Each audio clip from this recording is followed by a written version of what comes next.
오늘 말씀은 잠언 20장 16절에서 30절.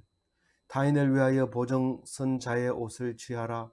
외인들을 위하여 보정선 자는 그의 몸을 볼모 잡을 지니라. 오늘 15개의 잠언을 묵상하게 될 것입니다. 중복되는 것도 있고 비슷한 것도 있고 그렇습니다. 22장까지는 솔로몬의 잠언 제1편이 우리에게 묵상하게 됩니다. 오늘 16절을 보면 빚 보정의 담보물에 대해서 이야기하고 있습니다. 우리는 담보를 보정을 쓰면은 그냥 쓰는 게 아니라 그 사람이 채무를 다 갚아야 됩니다. 빚에 대해서 보정을 서게 되면 내가 이 사람을 보정을 쓸 테니까 이 사람을 돈을 줘라, 이게 보정이거든요. 근데 그 보정 쓴 사람이 그냥 입만 가지고 해가지고는 안 됩니다. 그래서 옷을 이제 가지고 가게 되는데 못 갚았을 때 빚진 자가 못 갚았을 때 대신 가져가야 되는데 그것을 옷을 가지고 가야 된다, 이 말입니다. 그리고 외인들에 대해서는 몸을 볼모로 잡아라 이런데, 이 담보물을 하나님 백성이면 옷을 챙기고 이방인이면 몸을 챙기라, 이 말은 이 몸은 종으로 삼겠다는 겁니다. 원래 빚진 자가 빚을 못 갚으면 종이 돼야 되는데 내가 보증 쓸게 이러고 이방인이 보증 쓴다고 하면은 너가 이 사람이 며칠까지 안 갚으면 네가 우리 집에 와서 종이 되어야 된다, 그런 말을 하고 있는 거죠. 근데 하나님 백성이면은 그 생계를 위협하는 것은 안 되고, 옷은 사치스러울 수도 있고 옷이 없어도 살 수 있으니까 옷을 담보로 삼으라, 이렇게 말하고 있습니다. 물론 이제 나중에 가면 이제 옷도 사실은 필수품이기 때문에 담보로 잡았다가 그걸 갚지 못하면 도로 갖다 줘야 돼요. 이 유대인 법에는 그렇게 되어 있습니다. 그래서 옷을 담보로 잡아라, 이 말은 목숨을 위협하지는 말아라, 이런 뜻으로 하는 거죠.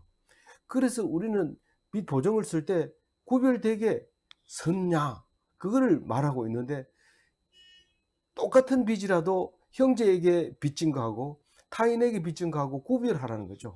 타인에게 빚지면 이자를 받아야 되지만 형제에게서는 그냥 못 갚아도 괜찮고, 또 이자 같은 것은 받지 말고, 이렇게 하는 말을 하고 있는 것입니다.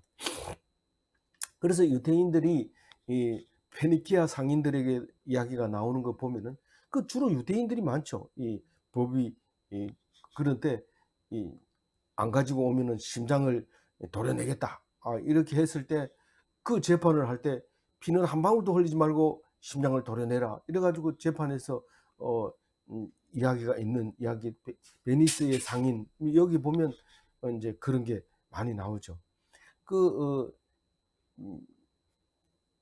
그런 이제 우리는 구별된 지혜를 가지고 있어야 되는데, 형제가 빚을 못 갚았다고 그냥 종으로 삼으면 안 됩니다. 또 만약에 혹시 그렇게 하더라도 일정 기간이 딱 돼가지고 이제 안식년이 되면 도로 돌려줘야 되는, 휘년이 되면 완전히 자유를 줘야 되는 그런 법이 있게 됩니다.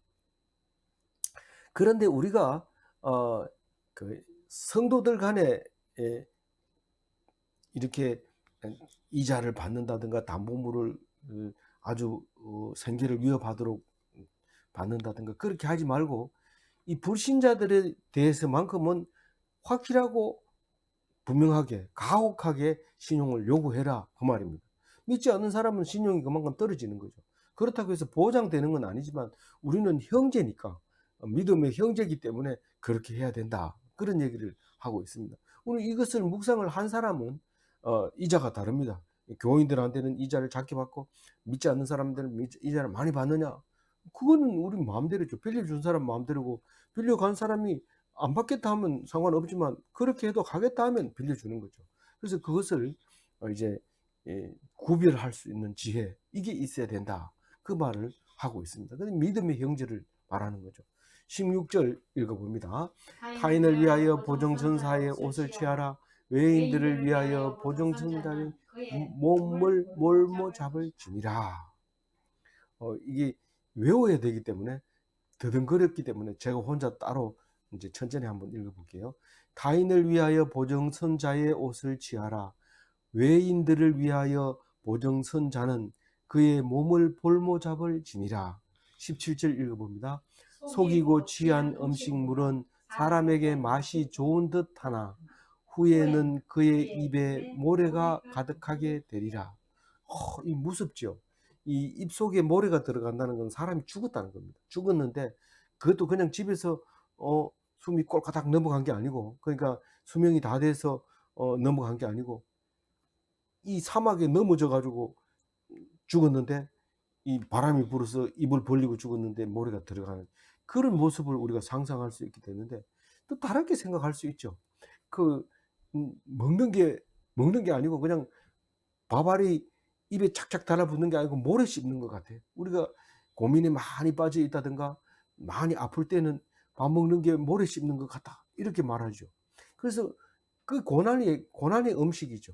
눈물 젖은 빵하고 또 다른, 정말 입으로 넘어가지 않는 그 음식, 그게 이 모래가 가득하게 되리라, 이렇게 말할 수 있는 거죠. 우리가 눈물 젖은 빵은, 눈물은 비록 흘리지만 그 빵은 맛있습니다. 그러나 빵 말고는 참 비굴하고 먹고 살라니까 참 더러워서 못 살겠다 이러면서 먹는 게, 그게 눈물 젖은 빵이고, 여기서 말하는 모래가 가득하게 되리라 이러면 목구멍으로 넘어가지는 못하는 거예요. 근데 왜 속이고 취한 음식은 맛이 좋은 듯 하나, 이렇게 말했을까요? 그게 우리 9장 17절 묵상할 때 나왔는 거예요. 왜 그러냐 한번 읽어볼까요? 9장 17절 읽어봅니다. 도둑질한 도둑질한 물이 물이 달고 달고 몰래 몰래 먹는 먹는 떡이 떡이 맛이 맛이 있다 있다 하는도다. 하는도다. 이게 믿지 않는 사람들, 이방인들 속에서도 말하는 그 속담이, 그러니까 성경적이지 못한 잠언이죠. 성경적인 잠언이 아니고 성경적이지 못한 잠언이 도둑질한 물이 달고 몰래 먹은 떡이 맛이 있다, 이렇게 하는 거죠. 그래가지고 불륜은 더 재미있다고 생각해요. 그리고 마누라는 별로 재미없다고 생각해요. 그래서 그런 짓을 하는데, 그게 결과가 어떻게 되는지 지금 17절에 얘기하고 있잖아요. 그래서 우리는 그 부정한 수입은 기쁨이 되지 못한다, 이렇게 말할 수 있는 거예요. 그래서 우리는 그 뺏은 물건이 나중에 안갚음을 하게 되는 거예요. 그래서 우리는 음식을 자꾸 나눠주고 이래야지, 뺏어 먹고 훔쳐 먹고 몰래 먹고, 그렇게 하면은 훗날에 안갚음이 찾아오죠. 그냥 강물에 식물을 던지면 며칠 후에 도로 찾게 되지만, 여러 날 후에 도로 찾게 되지만, 그 지혜 없는 자는 자기 입만 생각하면 그렇게 되는 거죠. 그래서 어떤 사람은 이렇게 말합니다. 천국에 갔더니, 이야기 지어낸 말이죠. 천국에 갔더니 긴 숟가락을 주고 주더라. 어떻게 해서 그렇게 됐냐? 그러니까 숟가락을 떠가지고 전부 자기 입에 못 넣고 남의 입에다 자꾸 넣어줘서 그렇게 배불리 먹고 있더라. 뭐 이렇게 하는 얘기도 있었는데, 우리가 긴 숟가락을 주든지 짧은 숟가락을 주든지 우리는 불평불만하지 말아야 돼요. 왜냐하면 하나님께서 주시는 그 축복은 하나님 앞에서 그렇게 해야 되는데, 그게 지혜죠.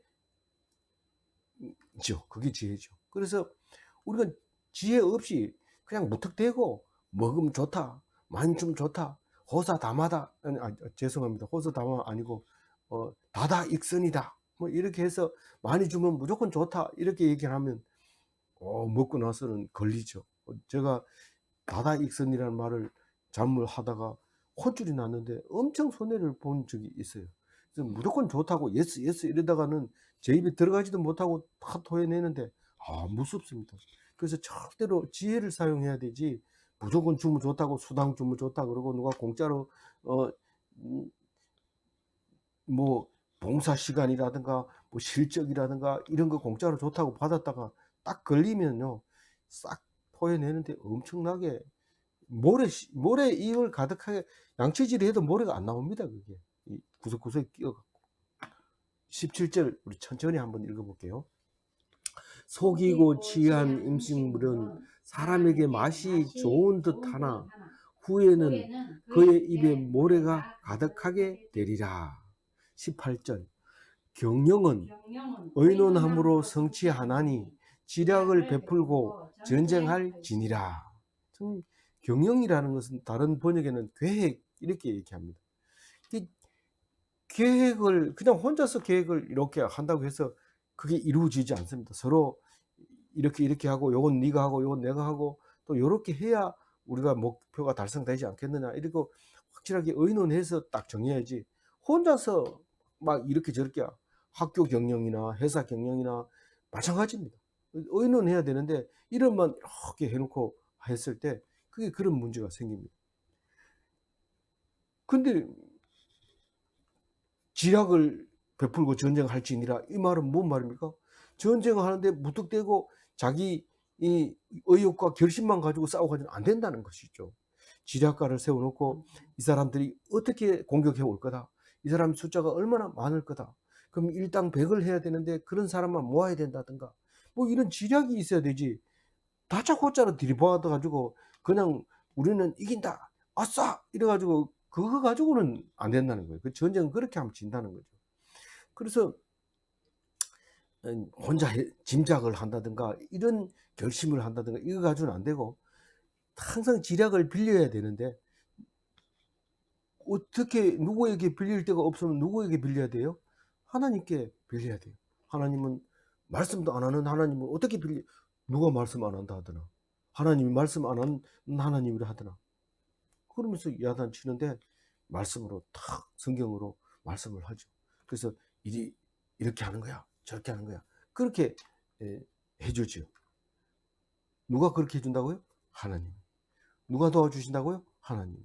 그럼 우리의 계획은 혼자 결정합니까? 누구하고 결정해야 돼요? 하나님한테 물어보고 결정해야 돼요. 18절 읽어봅니다.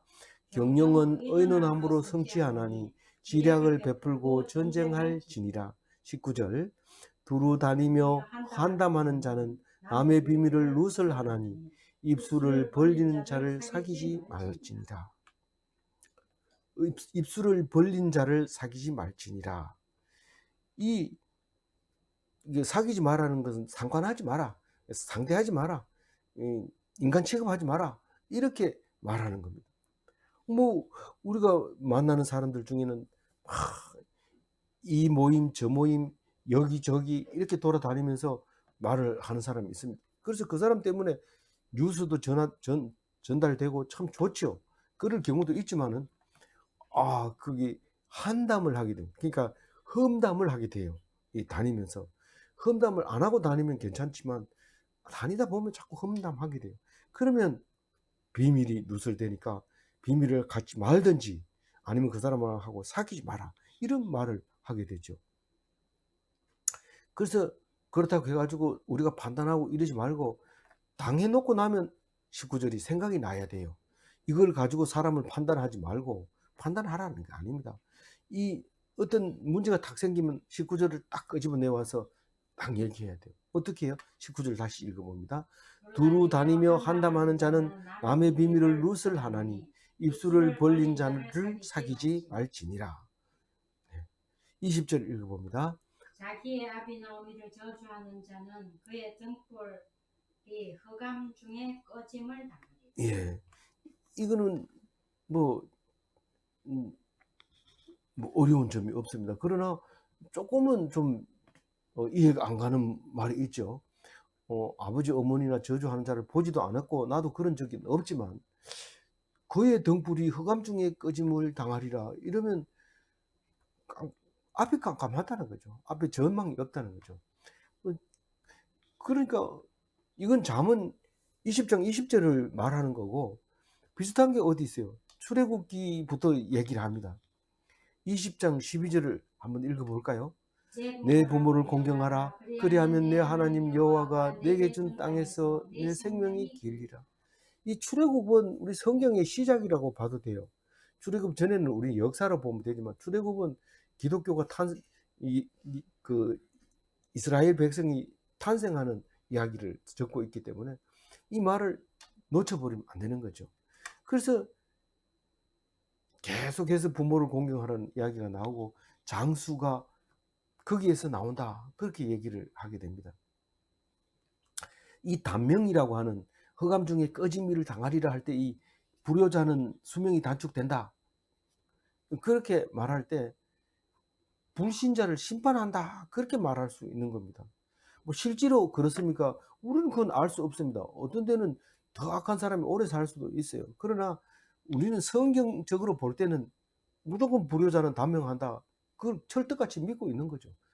안 그렇더라도 만약 오래 살면 네가 그 사람이 불효자인지 어떻게 알아? 이렇게 말할 수 있는 정도로 말하고 있습니다. 그럼 일찍 죽는 사람은 불효자냐?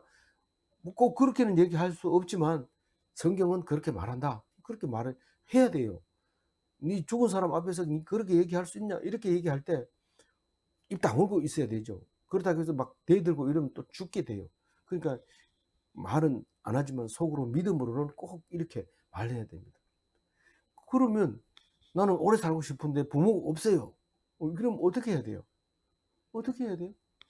하나님을 공경해야 돼요. 하나님을 공경하면 그게 부모를 공경하는 거예요. 그래서 부모는 안 계시지만 안 계시는 부모를 공경하는 것과 하나님, 안 보이는 하나님을 공경하는 것은 같은 겁니다.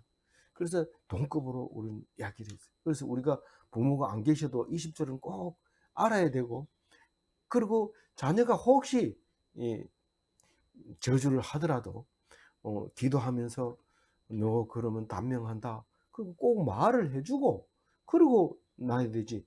자기 혼자 속으로만 썩이고 그러기 하면 안 되고 꼭 기억해서 가르쳐 주시기 바랍니다. 20절입니다. 다시 한번 읽어봅니다. 자기의 아비나 어미를 저주하는 자는 그의 등불이 흑암 중에 꺼짐을 당하리라. 21절. 처음에 속히 잡은 산업은 마침내 복이 되지 아니하느니라. 네. 처음에 속히 잡은 산업은 마침내 복이 되지 아니하느니라. 이 처음에라는 말과 속히라는 말이 중복이 됨으로써 이게 지금 헷갈리는데 같은 말이라고 보면 됩니다. 갑자기 뭐 노력도 안 했는데 또 경험도 없이 어려움을 없이 갑자기 일이 잘 되는 경우가 있습니다. 뭐 그게 사실인지 모르지만 누군가가 이야기하기를 자기 친구가 인터넷이 발달하면서 갑자기 돈을 많이 벌어가지고 엄청 잘 됐는데 몇십 년 뒤에 전화를 해서 안부를 물었더니 폐인이 됐다는 거예요. 잘 돼가지고 사업을 확장하면서 이렇게 하다가 그만 실패하는 바람에 폐인이 돼서 알코올 중독자가 돼 있다. 이런 얘기를 한 것을 봤다는 거예요. 그래서 오늘 21절 얘기는 졸부는 복이 되지 않는다. 졸부는 졸지의 부자가 된 걸 졸부라고 하잖아요. 근데 여기서는 처음이라는 말을 쓰고 속히 잡은 산업이라고 합니다. 처음부터 구두 따기부터 시작해서 이렇게 한 사람은 어디가 있냐면 미국 가가지고 지금 상원 의원이 되세요. 이 사람은 이 미군 부대 앞에서 슈샨보이죠. 슈샨보이. 이 슈즈를 닦는 소년이죠. 이게 기범이 초콜릿 이 소리도 안 합니다. 다른 애들은 맨날 미군들만 보면 기범이 초콜릿 하는데 이거는 열심히 구두를 닦아주고 돈 안 줘도 이렇게 밝은 얼굴로 이렇게 하니까 늘 이제 단골 손님이 됐고 또 다른 사람을 만나기 쉽지 않은데 그 아이는 맨날 만나니까 대화도 되고 오케이 뭐 이런 얘기는 잘한단 말이에요. 그래서 서로 통하기도 하고 그래가지고 야 나 내일 미국 들어가는데 집에 가는데 같이 갈래? 그러니까 아이고 여기서 구두 닦는 것보다는 그게 안 낫겠나 싶어서 따라갔는데 지금은 미국에서 상원 의원을 하고 지내는 분이 계시죠. 그런 사람도 있는가 하면 정말 갑자기 졸부가 돼서 망치는 사람도 있다. 이렇게 생각할 때 이 자문을 왜 필요할까요? 어디에 필요할까요? 우리가 복이 없더라도 일이 잘 안 되더라도 하나님께서는 더 큰 복을 주려고 하지 않는가 그런 생각을 많이 가지고 있어요. 일반적으로 잘 못하는 사람도 그런 생각을 하고 있습니다. 저런 사람은 그런 생각을 가지고 있을까? 이런데 입에서 딱 나오는 게 내가 앞으로 뭐가 될지는 모르지만은 앞으로 만약에 뭐가 된다면 이렇게 얘기하는 거예요. 그 된다면 이 말은 된다는 것을 기대하고 있다는 뜻입니다. 그러니까 그 사람들에게 위로를 주는 말이죠. 그렇게 생각하는 사람에게 위로를 주는 말. 21절 한번 읽어봅니다. 처음에 속히 잡은 산업은 마침내 복이 되지 아니하느니라. 절대로 성급하게 생각하지 마세요. 22절 읽어봅니다. 너는 악을 갚겠다 하지 말고 여호와를 기다리라. 그가 너를 구원하시리라. 내가 원수 갚아야 되겠다. 난 어떻게든지 이기고 말겠어. 이렇게 생각하지 말라는 거예요. 뭐 이기는 거야 좋죠. 뭐 선의 경쟁하는 건 좋지만 꼭 이겨서 그 사람을 그 앞에서 내가 굴복시키겠다. 절대로 그게 안 됩니다. 나중에 그 얘기를 들어보니까요. 원수 갚을 일이 없어요. 가서 딱 보니까 원수 갚으려고 딱 보니까 늙어가지고 쭈글쭈글해가지고 그냥 누우고 이러는데 내가 이것 때문에 이렇게 고생을 했나 싶은 게 포기했다는 그런 말이 있잖아요. 그러니까 우리는 악을 갚겠다 하지 말고 그건 하나님께 맡겨야 됩니다. 원수 갚는 것은 하나님께 있습니다. 하나님이 안 세운 왕이 없는 것과 마찬가지로 원수는 하나님이 갚는 거지 네가 갚는 게 아니다. 왜냐하면 너에게 그 사람을 보냈다. 그러면 내가 그 사람에게 그 원수를 갚아야지 네가 갚으려고 하지 말아라. 그런 말씀을 하시잖아요. 그래서 원수 갚는 얘기는 뒤에도 많이 나옵니다만은 신명기 32장 35절에 처음으로 이제 말하고 있어요. 뭐라고 얘기하는지 읽어봐요. 그들이 실족할 그때에 내가 보복하리라. 그들의 환난 날이 가까우니 그들에게 닥칠 그 일이 속히 오리라. 예, 우리는 그런 얘기를 많이 합니다. 이 심판이 임박했다. 심판이 금방 온다. 그리고 우리 구원은 반드시 온다. 이렇게 얘기합니다. 구원의 날과 심판의 날 같은 날이지만은 그래도 꼭 속히 온다고 얘기할 때는 보복의 날, 심판의 날을 속히 온다고 얘기를 자주 합니다. 그 말은 이 신명기 32장 35절에 그런 말을 하고 있다는 거죠. 그들이 보복의 날이 속히 오리라 이렇게 얘기를 합니다. 그래서 악을 갚겠다. 언제 갚을 겁니까? 난 죽은 뒤에 갚을 겁니까? 이렇게 하는데 그래 이렇게 말할 때도 있어요. 그러나 그것은 네가 할 일이 아니니까 내가 할 일이니까 이렇게 할 때 맡겨야 됩니다. 막 화가 나 죽겠는데도 맡겨야 됩니다. 안 그러고는 그 벌을 내가 받을 수 있기 때문에 그런 거죠. 그러나 우리는 그래도 내가 어떻게 하면 이 원수를 갚지 이렇게 합니다. 아무리 그렇게 하지 말아 해도 합니다. 그렇게 하지 마시기 바랍니다. 22절 읽습니다. 너는 악을 22절 읽고 23절 읽겠습니다. 너는 악을 갚겠다 하지 말고 여호와를 기다리라. 그가 너를 구원하시리라. 23절 한결같지 않는 주는 여호와께서 미워하시는 것이요 속이는 저울은 좋지 못한 것이니라. 이건 여러 번 나왔죠. 이 앞에 10절 할 때도 나왔잖아요. 한결같지 않은 저울추와 한결같이 않은 되는 다 여호와께서 미워하시느니라. 이게 10절 말씀할 때도 이 말씀을 했잖아요. 한쪽 주머니는 가벼운 저울추, 한쪽은 무거운 저울추를 가지고 살 때와 팔 때를 다르게 하는 것은 그건 공의 정의롭지 못하다 하는 거죠. 그래서 그걸 깨닫라. 나는 23절 말씀에 해당 안 돼. 그렇게 생각하는 사람 있습니까? 난 절대로 안 속여. 그런 사람 있습니까? 시커먼 속이 그 속에 있습니다. 어떻게 알고 그렇게 기분 나쁘게 얘기합니까? 성경이 말하고 있는 겁니다. 이게 우리를 말씀하시고 있는 거, 나를 말하고 있는 거지 딴 사람 말하는 게 아닙니다. 안 그러면 우리는 성경을 읽을 필요가 없고 읽으라 소리 안 했을 겁니다. 이게 나를 말하고 있기 때문에 읽으라 하는 겁니다. 예수님도 너희들이 성경을 상고하지만 성경은 나를 말하는 것이다 할 때 아무도 그 얘기를 못 하는데 예수님은 당당하게 그 얘기를 한 거죠. 성경은 나를 말하는 것이다. 그래서 십자가에 질 수밖에 없는 그 말씀을 가지고 오신 거죠.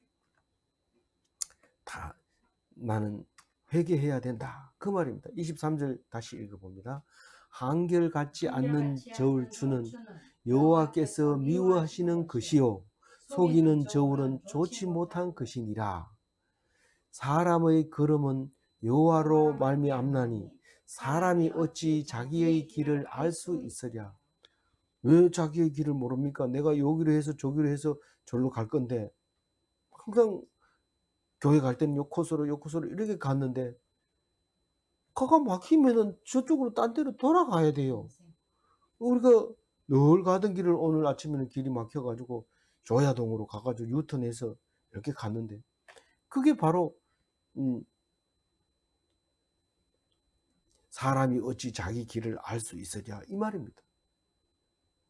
왜 몰라 이렇게 얘기하면 지혜가 없는 사람. 성경 잠언서 20장 24절 네가 읽어봤어? 자, 그런 뜻이죠.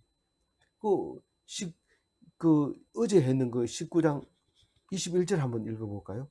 사람의 마음에는 많은 계획이 있어도 오직 여호와의 뜻만이 완전히 서리라. 감사합니다. 이렇게 하나님의 뜻과 우리의 계획이 다른 것과 마찬가지입니다. 그래서 사람의 계획대로 안 됩니다. 다 해봐도 그래서 하나님이 하라는 대로만 쭉 하다 보면 그 일이 이루어져 나가고 있는 거죠.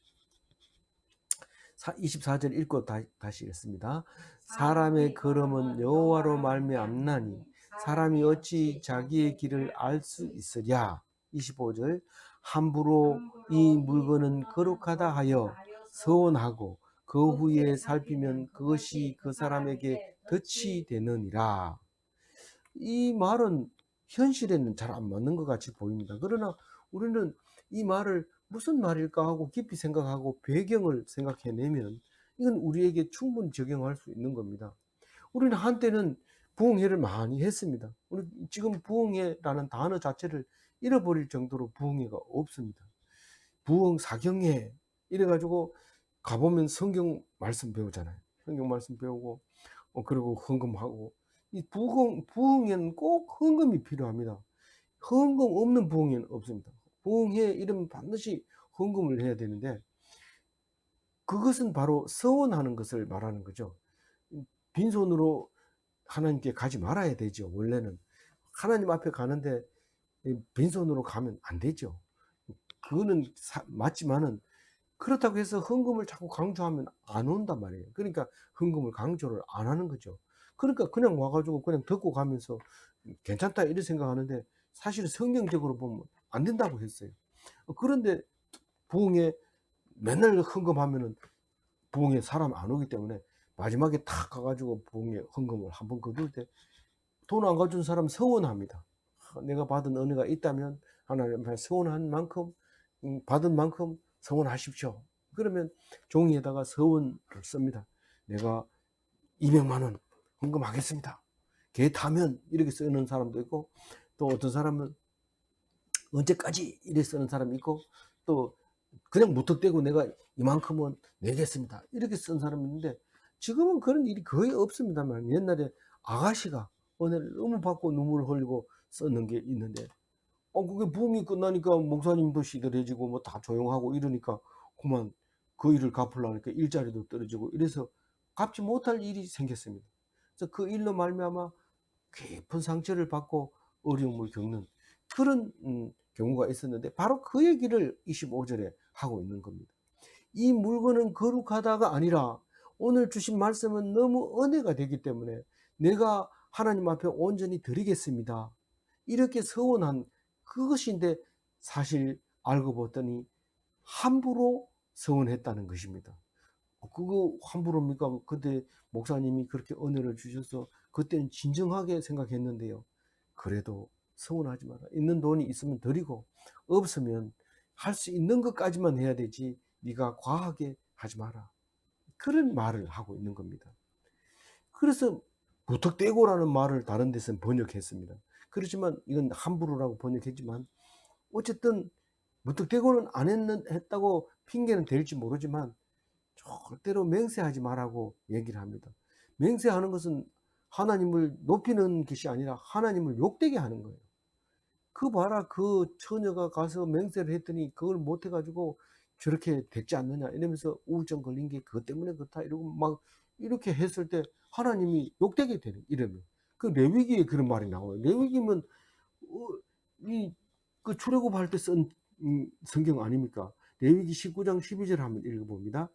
너희는 내 이름으로 거짓 맹세함으로 내 하나님의 이름을 욕되게 하지 말라. 나는 여호와이니라. 이게 그 얘기예요. 마태복음 5장 34절은 나는 너희에게 이르노니 도무지 맹세하지 말지니 하늘로도 하지 말라. 이는 하나님의 보좌임이요. 또 다른 걸로도 하지 마라. 그것은 절대로 안 된다. 욕되게 하는 거다. 라고 맹세하는 것을 거절합니다. 그래서 우리가 담보를 세운다든가 보증을 세워서 돈을 빌린다든가 이런 건 하지 말아요. 없으면 굶으라는 거죠. 없으면 굶으라. 왜 굶어 죽으려고 하는데 그래도 가서 구글 해보고 안 되거든. 빌려야 되지만 우리가 한 끼 굶어가지고 안 죽으니까 같이 견뎌봐라. 하나님이 줄 수도 있다. 그 빌려가지고는 참 갚기가 힘들다. 내 먹고 살기 힘든데 빌린다고 해가지고 생기느냐. 그것은 제 말입니다만은 어쨌거나 성경은 그렇게 하지 마라. 맹세하지 말아라. 주면 먹고 안 주면 굶고 굶어 죽어도 하나님이 책임져 주시고 네가 만약에 무슨 이유가 있어가지고 굶어 죽었다면 그건 순교로 내가 인정하겠다.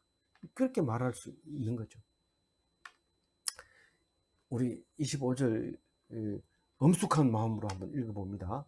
함부로 이 물건은 거룩하다 하여 서원하고 그 후에 살피면 그것이 그 사람에게 덫이 되느니라.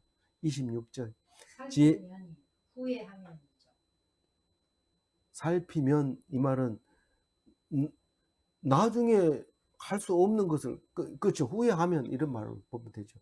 그런 말이죠. 네, 26절 지혜로운 왕은 악인들을 기질하며 타작하는 바퀴를 그들 위에 굴리느니라. 이걸 어제 묵상하면서 자세히 말씀드렸습니다. 키질은 쭉정이를 날려보내는 거고 바퀴는 껍질을 벗기는 겁니다. 네가 그렇게 포장을 했더라도 왕이 와가지고 연자 몇 돌을 돌리면 껍질이 다 벗겨주고 알맹이 드러나면 그때 네가 지금 쭉정인지 지혜를 악한 짓을 했는지 다 들통이 난다. 예, 왕이 그렇게 한다는 거예요.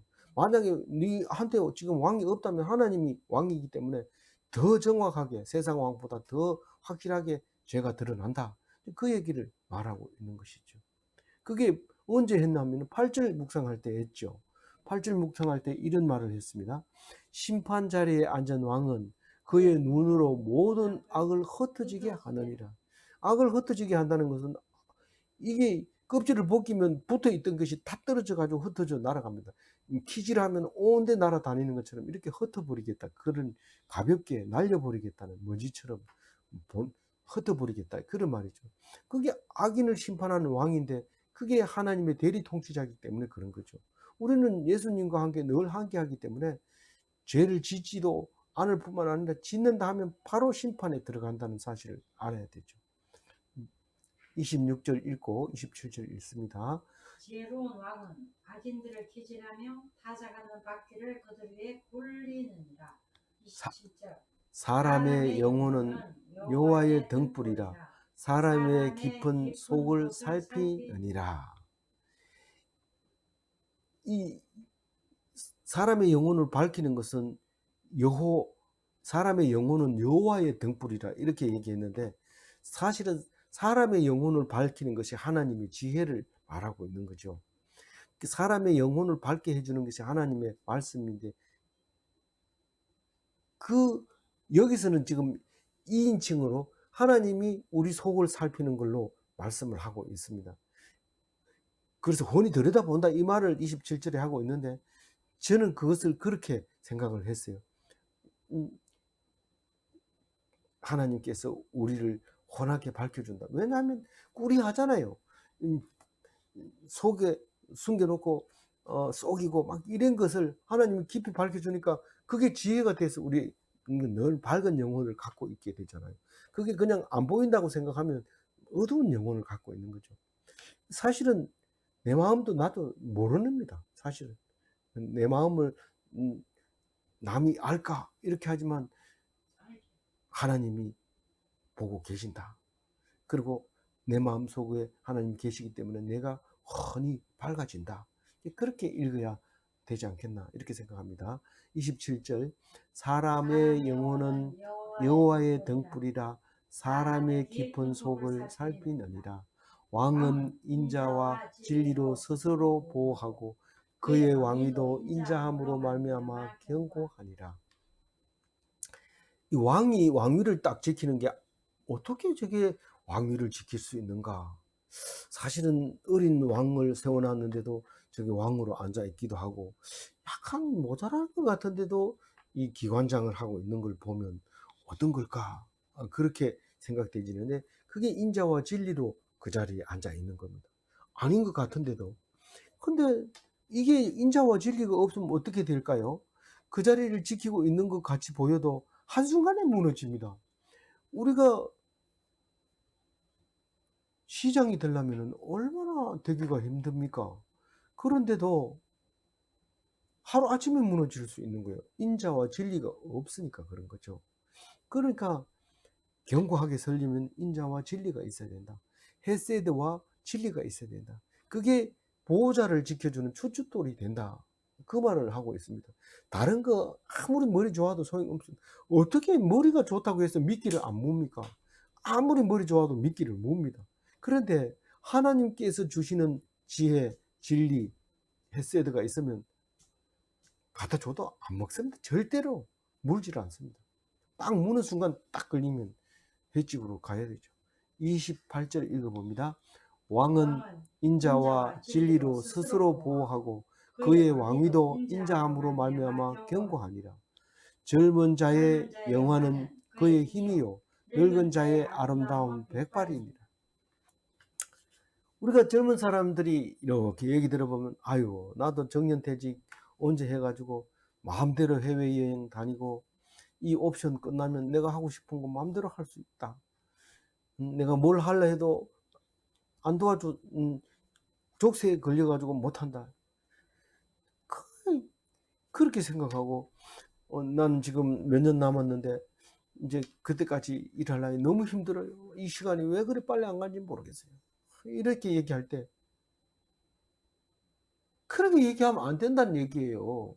왜냐하면 젊을 때는 힘이 있는 거고 나이 많으면 힘이 없어요. 그 힘이 계속 있을 줄 알지만 없어요. 안타깝죠. 그런데 잠언 20장 29절은 그런 얘기를 하지 않습니다.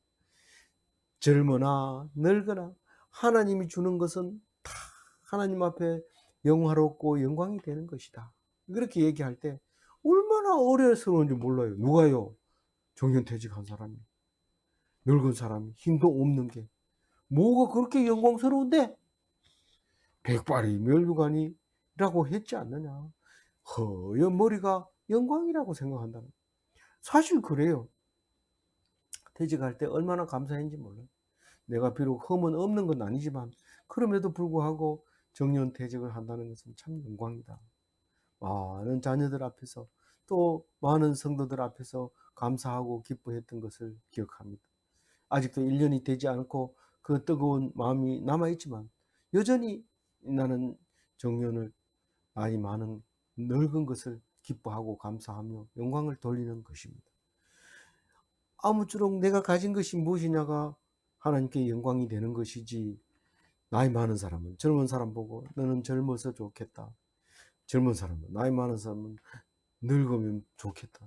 그렇게 하지 마시고 오직 자기가 가진 나는 여자니까 나는 남자니까 나는 잘생겼으니까 난 못생겼으니까 그렇게 하나님께 영광 돌리시기 바랍니다. 어떤 예쁜 학생이 저한테 와서 처음 그 학생한테 들었어요. 네가 장점이 뭐고 단점이 뭔지 얘기해봐라. 이러면 웃으면서 나는 너무 예쁜 게 장점이에요. 이러더니 좀 이따 나는 단점은 너무 예뻤어요. 이렇게 계속해서 그 얘기를 하는 거예요. 그래서 우리는 너무 배꼽을 잡고 웃었는데 지금 생각해 보면 그게 맞아요. 맞는데 오직 자기는 예쁘다는 그걸 강조하는데 우리는 늙으면 늙어서 장점이에요. 단점은 늙어서 단점이에요. 젊었을 때는 나는 힘이 있어서 장점이에요. 힘이 없어서 힘이 세서 너무 단점이에요. 왜요? 힘이 세면은 자칫 잘못하면 구타죄에 들어가거든요. 조금만 거들면 신고 들어가 보면 그게 호적에 빨간 줄이 딱 꺼져 버리면 평생 아주 감옥에 가서 갔다 오게 되는 일이 생길 수도 있기 때문에 그걸 조심해야 되는 거거든요. 그건 위험한 물건을 내가 가지고 있는 거나 마찬가지예요. 그래서 다 똑같아요. 늙거나 젊으나 남자나 여자나 동양 사람이나 서양 사람이나 다 똑같아요. 뭐가 똑같다고요? 하나님께 영광 돌리는 게 똑같다고. 믿습니까? 예. 29절 읽고 마지막 절 30절 읽어봅니다. 젊은 자의 영화는 그의 힘이요 늙은 자의 아름다움은 백발이니라. 상하게 때리는 것이 악을 없이 하나니 매는 사람 속에 깊이 들어가느니라. 좀 요거는 지금 우리 현실이 좀 안 맞는 것 같이 보이지만 우선 자녀 때리면 옆집에서 신고 들어가 버립니다. 학생도 못 때리고 자녀도 못 때리고 때릴 수 있는 게 없습니다. 마누라 때리면 그건 뭐 작살나죠. 그건 안 됩니다. 그러니까 이거는 뭔 말입니까 도대체? 이 성경에 보면은 아내를 세게 때리는 것도 나오는데 그거 읽지 마라. 뭐 그리고 막 자빠져 버리고 뭐 원수는 식군이라 이래도 막 자빠지고 이러는데 그게 말이 됩니까? 말이 안 되는데 악을 없애는 뇌를 지금 얘기하고 있습니다. 그 죄를 없애는 율법이 그게 율법이 없이는 악을 없앨 수 없는데 그 율법 속에 딱 넣는 거죠. 그래서 현대인의 성경은 30절을 어떻게 표현하는지 현대인의 성경 한번 읽어볼게요.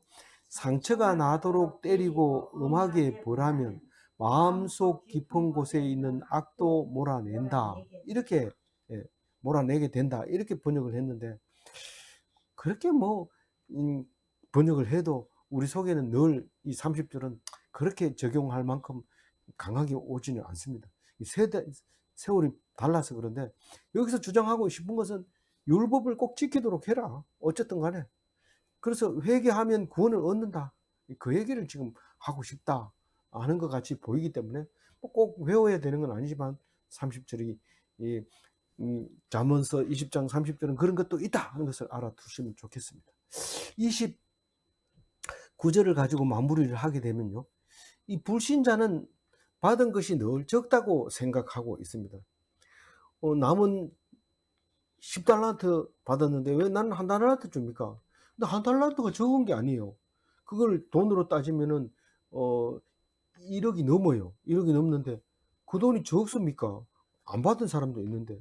그런데 준 사람 마음대로 하나님은 지멋대로 주고 마음대로 하고 그런데 뭐 내가 돈 벌어가지고 하나님 줄 필요가 뭐 있냐? 뭐 헌금한다고 해서 하나님 먹냐? 그러면서 헌금을 안 하고 이런데 물질이 있는 곳에 마음이 있기 때문에 헌금하라는 거지. 헌금 안 하면은 교회 가는 게 찝찝하거든요. 하나님께 드리면 마음이 그거 있기 때문에 교회를 열심히 가게 하는데 그걸 너무 강조해 버리면 그건 엉뚱한 길로 가버리기 때문에 안 되고 진짜 빈손으로 가지 말고 이렇게 해야 되는 거죠. 그래서 우리는 이 한 달란트 받은 자가 어떻게 합니까? 아예 땅에 묻어놔 버리고 뭐 아무것도 안 하고 놔두고 하나님은 그렇게 안 심은 데서 거두고 이런 사람 아닙니까? 그래가지고 나는 안 했습니다. 이런데 욕 먹습니다. 그래서 받은 것을 작게 여기면 안 됩니다. 작게 받았으면 작은 거, 크게 받았으면 큰 거. 니네 한 가지를 돈으로 보면 그렇지만 다른 걸 더 많이 받을 수도 있기 때문에 받은 것을 작게 여기지 말고 항상 크다고 생각하고 하나님께 영광 돌려야 된다. 그래서 받은 것으로 크신 하나님께 무한한 영광을 돌리면 뭐가 됩니까? 성도가 되는 것입니다. 다 성도가 되시기 바랍니다. 기도하겠습니다. 하나님 감사합니다. 잠언을 통해서 나를 돌이켜보며 잠언을 통해서 회개하게 해주심을 감사합니다. 우리의 회개하는 마음을 주님 받아주시고 용서하여 주셔서 우리가 잘못되어 있고 비뚤어져 있고 지혜 없는 완악한 인간들인데 그것을 의롭다 인정하시며 잘했다 칭찬하시는 하나님의 음성을 듣는 귀한 주님의 백성 되게 하여 주옵소서. 온전히 주님께 드리는 말씀 받은 자가 되게 하시고 말씀 듣는 자가 되게 하여 주옵소서. 감사하옵고 우리 주 예수 그리스도 이름으로 기도 올리옵나이다.